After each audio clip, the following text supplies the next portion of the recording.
Today we had the highly anticipated FOMC meeting, and this meeting was very important, mostly due to the fact of what's going on currently with some of the regional banks around the nation. And on top of that as well, we also got a new SEP, or Summary of Economic Projections.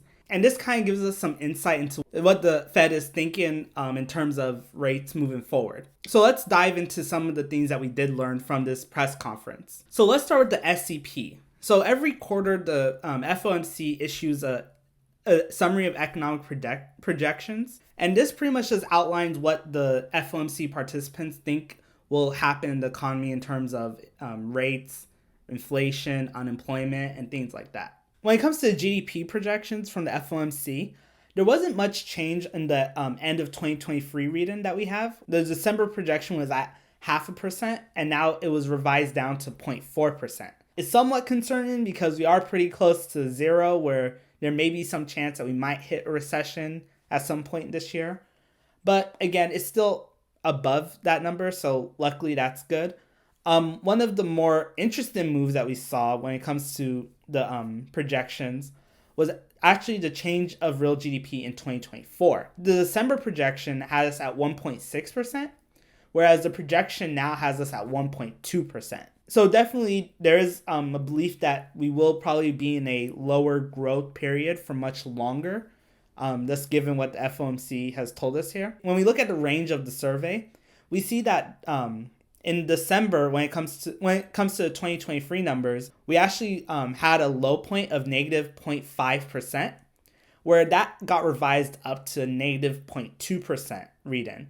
So it is showing that there's definitely less participants that believe that we will actually have a chance of a recession, but still that risk is still there. But in the 2024 range, we actually saw that revised down from the 0.5% on the lower end that we had on that range to now 0.3%. So definitely we're going to be in a lower growth period for much longer. I don't know if we could call it necessarily a recession, but definitely the economy will still take some more time to actually rebound. So the unemployment rate, there's pretty much like no change between this SEP and the one that we got in December. With the PCE inflation, which is the Fed's preferred way to measure inflation, instead of the CPI report, they actually revised up their inflation projections from 3.1% in the December SEP to 3.3% in the SEP we just got. So definitely they see inflation being more stubborn, at least throughout this year. But there was really no changes to 2024 or 2025 median projections. So that is a good sign that they still do believe that we can get down. But really, honestly, if we have something with a 2 or 3 in front of it by the end of this year, that would be a really good sign for inflation. When we move down and we look at the federal funds rate projection, for 2023, it didn't change much. It's still holding steady at 5.1%, which would imply that we would have another 25 basis points of hikes, or maybe even possibly we could have 2 25 basis point hikes and then a 25 basis point cut for a net of 25 basis point hike. But I think that the latter is less likely, and we'll most likely just get the 25 basis point hike and then hold. If we were to go to that 5.1% range that the FOMC is implying. Now, when we look at 2024, they actually revised up their federal funds rate projection from a 4.1% in the December projection that we got to 4.3%, which would imply that we'll probably have about one less 25 basis point cut in 2024. This kind of leads to the same thing I was talking about when it came to the GDP projections, that they do expect the economy to be suppressed for longer, and in turn expect the federal funds rate to stay higher for longer as well. So when we scroll down to the dot plot, the majority of participants do believe that we'll be somewhere between the 5 and the 5.25 range, which again, like I said, means that we're probably going to be one and done with rate hikes given this projection, which would mean that in May we're going to get a 25 basis point hike, and then in June we're going to get the pause. So then moving on to the press conference, Jerome Powell started off the conference by stating that the Fed does believe that the banking system is strong, and they believe that their BTFP program that they put in place to backstop some of the banks that were struggling will effectively do that job. And that was some of the reason why they went with the 25 basis point hike. It's like, hey, banks, we've taken care of you. Now we're going to do what we're our job that we were supposed to do anyways. We're not going to stop what we're doing over here to save you guys. We're just going to throw that lifeline out and continue our jobs. He did also mention this, and this was actually very interesting. Because of what's going on with the banks, there is a very high likelihood that banks are going to start tightening up their credit standards. And by the banks naturally tightening up their credit standards, that'll actually almost act as 1 to 2 25 basis point hikes on its own. Now, the Fed doesn't really know to what extent that this will actually affect markets, but they will definitely be monitoring the progress of that and to see kind of how much tightening comes from this banking crisis that we've seen. So in a way, the banking crisis is almost doing the Fed's job for it. So they kind of lucked out there. So moving on to the Q&A section, Jay Powell was asked about did the FOMC consider pausing their rate hikes because of the banking crisis? And Jay Powell actually stated that there was some consideration the days leading up to the FOMC meeting of possibly stopping rate hikes. And this, again, was mostly due to the fact that the tightening of lending standards probably will act as 1 to 2 hikes on its own without the Fed actually having to do anything. But they still did go through with the hike because they're not sure to what extent that will actually manifest. So then Jay Powell was also asked about when it comes to the lending tightening, will they be looking at bank data more or will they be looking at inflation data?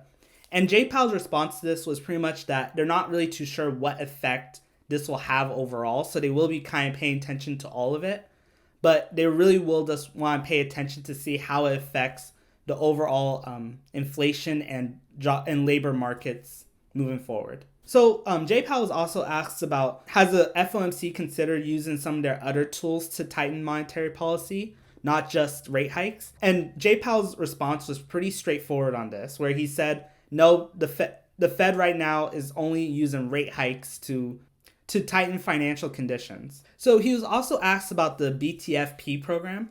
Kind of the reason why it was put into place. Was it just kind of a sign of confidence to shore up the market, or was it to avoid contagion?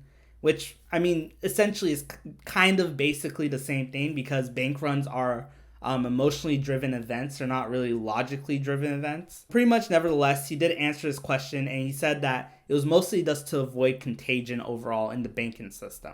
Another question that was asked that I think was actually really important was in previous FOMC meetings, Jay Powell had talked about how he's starting to see the start of disinflation. And he was asked about this because he didn't talk about it during his opener of the press conference. So he was asked, does he still see disinflation continuing? And his simple answer was pretty much yes. He went into goods inflation, housing inflation, non-housing service inflation. And generally speaking, they're still basically in the same place. Goods inflation is starting to deflate, but it's going at a very slow pace. Whereas in housing, there is more and more evidence that the new leases that are being signed are not increasing in price as much as they were before. But they're still waiting on the non-housing service sector to kind of start to deflate as well. So pretty much we're in the same position that we were in the last FOMC meeting. So this is something that's actually being talked about a lot in the mainstream media. There was a question asked about Silicon Valley Bank and their kind of oversight and regulatory stance. Jay Powell also said that what happened at Silicon Valley Bank was more of a product of bad management than it was a systematic risk. And this was basically what I said in my video talking about the bank collapse. I basically said almost the same thing verbatim, and I don't say that just to kind of toot my own horn, but basically the way I saw it was that it was just a poorly managed bank that didn't manage risk very well, and they got burned for it. Jay Powell was also asked about the commercial real estate loan market, mostly because a lot of the regional and community banks are the ones that issue a lot of these commercial real estate loans. And Jay Powell basically said that the Fed is aware of that concern that is brewing in the market, but they don't necessarily see it as a problem overall. So he was also asked about the SEP that we just went over, and he was asked, does that mean that the Fed will only have one more rate hike and then they'll pause? And Jay Powell basically said to this that no, they can end up hiking rates more if they see very unfavorable inflation data in the future read-ins. So a reporter moved on and asked about, does Jay Powell still see the possibility of a soft landing? And he said that the banking situation is making it very unsure if that will still be a possibility. But he does still see a path for it happening. But he definitely said that it has become much foggier given the banking collapse that we've had recently.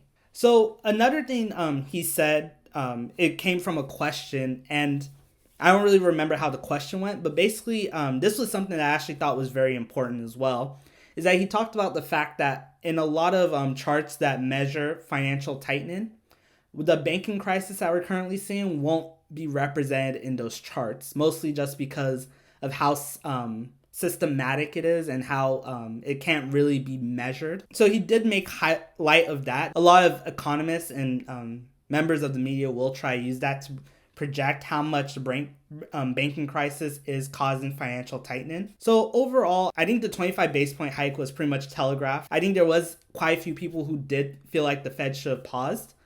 I think the market did like the fact that Jay Powell said that they were actually considering pausing because of what was going on. But I think overall they actually made the right move, just given the fact, like what I said earlier, that this isn't a systematic banking issue. It's more of an issue that a couple of poorly run banks just kind of got caught up in the Fed hiking cycle and got taken out. And that's basically what happens in most recessions.